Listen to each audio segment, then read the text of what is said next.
Hello everyone, and now let's have our first lecture video in our subject PCK 5 Facilitating Learner-Centered Teaching.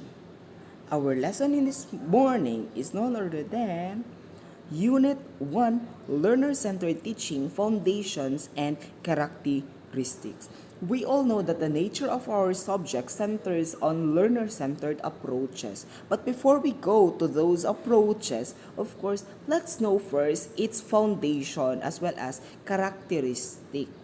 And without further ado, let me discuss to you what are the foundations, psychological foundations, as well as the nature of learner-centeredness. And by the way, I am Mark John Martinez, your pogging instructor. Learner-centered teaching, definition, and characteristics. So of course, before we'll proceed, let's know first what are the things that you will expect. So, differentiate learner-centered teaching from other teaching approaches as applied in various teaching areas. Discuss the need to shift from teacher-centered teaching to learner-centered teaching based on the philosophical foundations, teaching principles, and current research. C. Discuss the varied role of the teacher in the learner-centered teaching and learning. So, expect those things in our discussion.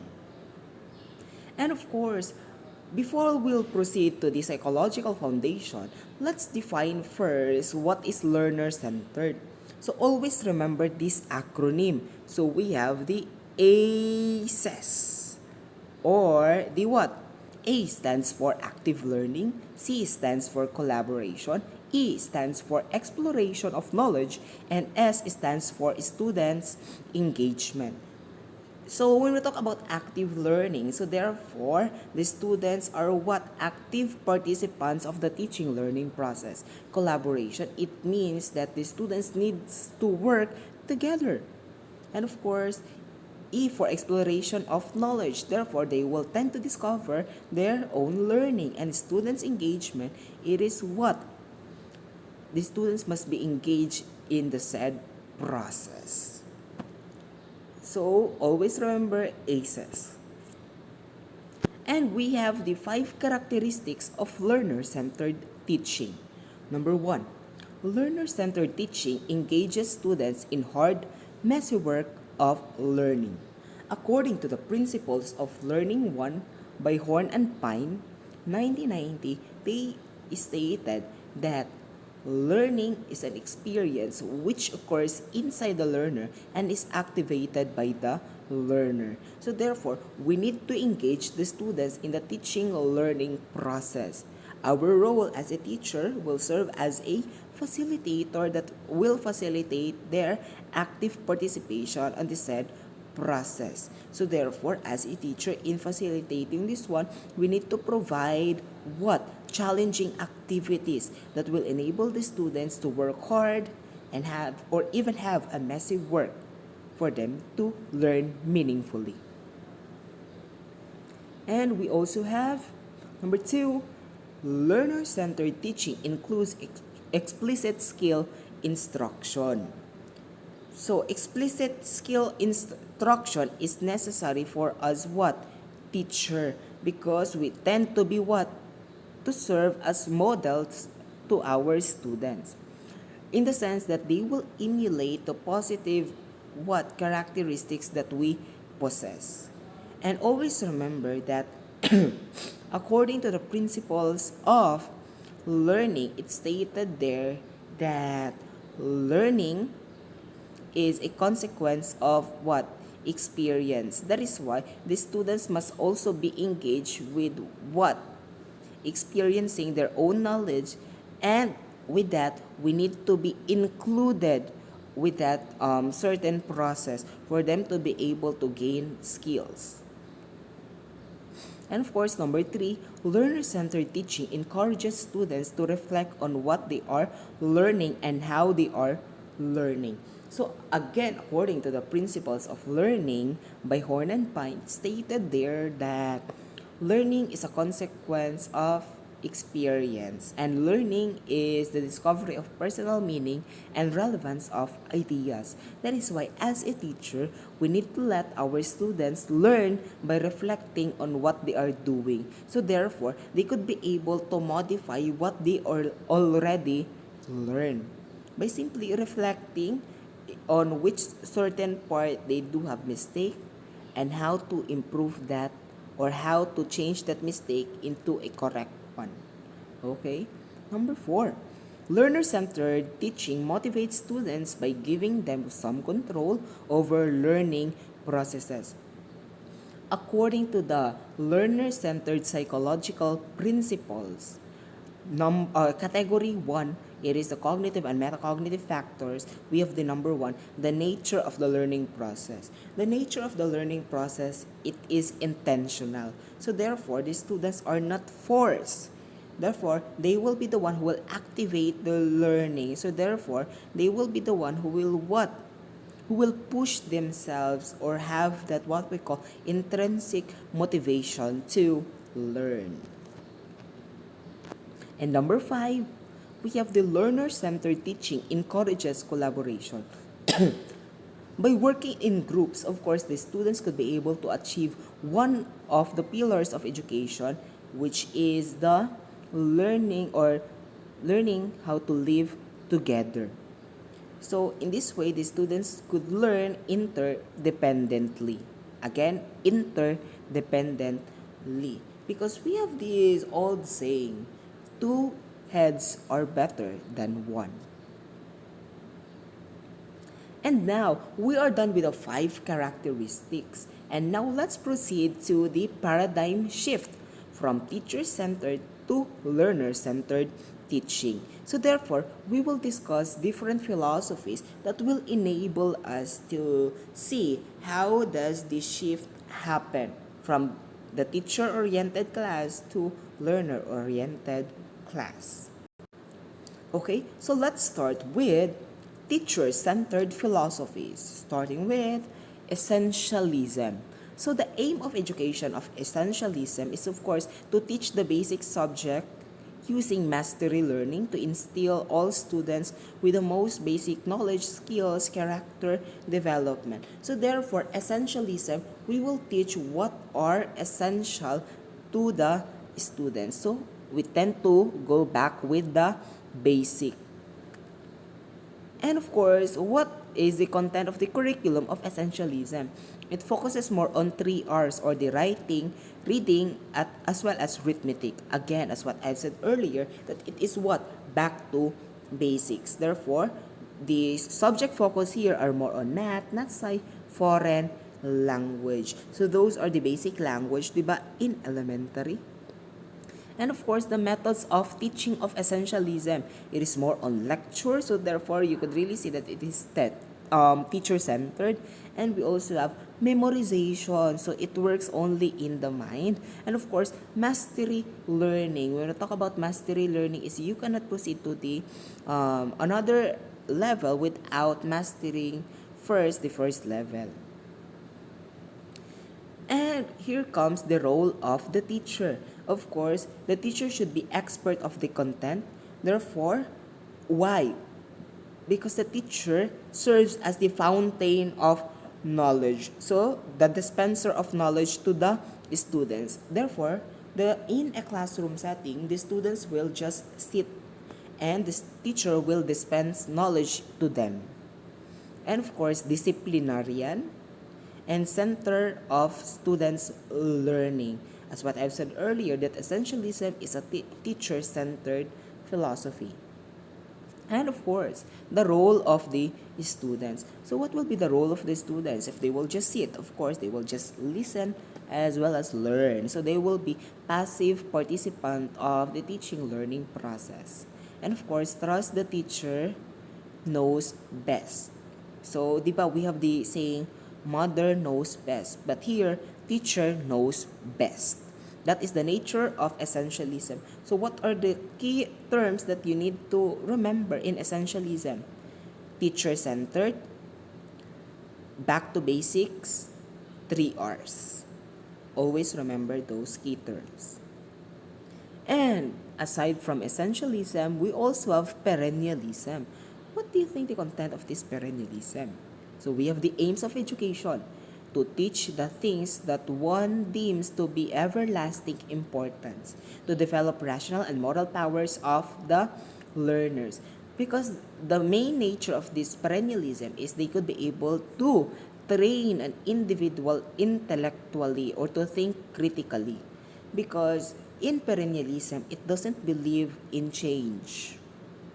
So therefore, its curriculum focuses more on humanities and give emphasis on great books. So these great books are pinaglipasan na talaga ng panahon. And of course, methods of teaching. So it allows the learner to learn through the importance of reading of great books and also lecture. So therefore, for the students to learn, they tend to what? Read the great books. So what are these great books? Like for example, Iliad and Odyssey. We also have Dante's Inferno. As long as it is more on literature or more on books, as what I've said, pinaglipasan ng panahon. And what will be the role of the teacher? So act as the director and coach of intellect. So mental disciplinarian. So therefore, the teacher is the center of the process, not the student. And what will be the role of the students? They tend to learn to respect for authority, duty consideration, and practicality. So therefore, the students will just obey what will be the command of the teacher. And of course, trainee of the teacher. So it is some sort of apprenticeship. And now, we are done with the teacher-centered philosophies. Let's proceed to the learner-centered philosophies. So let's compare the two. Let's start with progressivism. So progressivism is a learner-centered philosophy. Its aim of education is to develop the personality of an individual through providing a democratic environment in the educational institution. If in teacher-centered philosophies, the teacher is the center of the process, therefore the command of the teacher is what? Is the rule of the class, therefore the students will just obey. But here in progressivism, therefore the teacher will provide an environment or a democratic environment that allows or that intends to meet the needs as well as the interests of the child. And aside from that one, we need to also instill cooperation. So if in teacher-centered philosophies, it is more on what? Individual learning. Here in learner-centered philosophy, like progressivism, it centers more on working in groups. And of course, holistic learning. So we tend to have the cognitive, affective, as well as psychomotor domain. And also, the curriculum in progressivism, it uses life experiences of the students. So therefore, the lesson is much relevant to the student because it will be meaningful because they could be able to construct their knowledge out from their experiences. And of course, interdisciplinary. When we talk about interdisciplinary, we make use or we integrate one discipline to other discipline. Like for example, you are teaching English to the students, but you make use of what? Science as your springboard. And also, it is based on students' interest. And methods of teaching of progressivism. So, it is more on what? Group work, because we aim to achieve the one of the pillars of education, which is learning to live together. And of course, project method for them to be able to see their progress through having a concrete evidence of their learning. And of course, role play and debates. Therefore, you could really see that the students are active participants of the process. And now let's know the role of the teacher. So more on facilitating the students' learning and meeting the students' needs and interests. So you could really see the difference between the role in the teacher-centered and the role in the learner-centered. And of course, the role of the students, center of the teaching process. They explore and discover their learning. That is why, in progressivism, therefore, upon meeting the needs as well as the interests of the child, we could be able to what? We could be able to let the child be an active participant of the teaching and learning process. And of course, we have humanism. So, just a brief discussion about humanism. So, it gives importance on the source of growth of human civilization. The younger generation should learn to respect the wisdom related to human values. So, therefore, it allows the learners to grow. But how?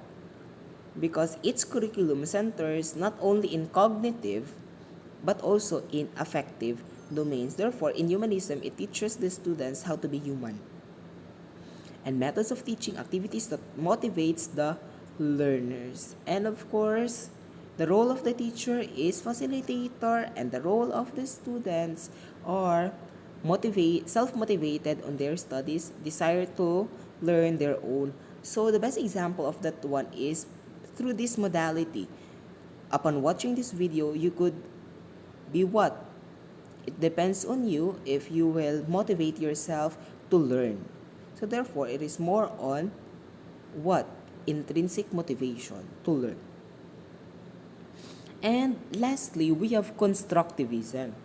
So constructivism, its aim of education is to teach the students to think new knowledge to prior knowledge. And of course, learners are actively involved in the teaching learning process.